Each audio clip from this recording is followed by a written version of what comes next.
महरम अलहराम सिक्योरिटी इंतजामात। Superintendent of police city captain retired Qazi Ali Raza ने महरम अलहराम के हवाला से शाद बाग सर्कल और इस्लामपुरा के जुलूसों के रूट का विजिट किया और मुंतजिमीन से मुलाकात की।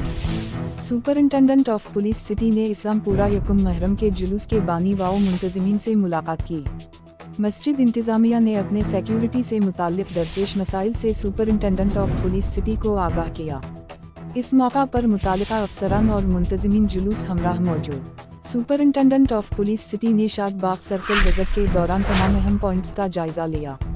जुलूसों के रूट में आने वाले तमाम दाखिली और खारजी रास्तों को चेक किया। तर्जुमान पुलिस।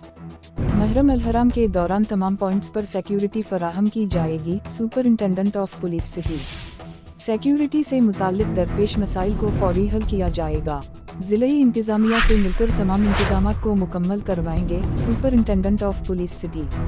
महरम अलहराम की मजालिस और जुलूसों को फुल प्रूफ सिक्योरिटी फराहम की जाएगी। Superintendent of police city captain retired Qazi Ali Raza.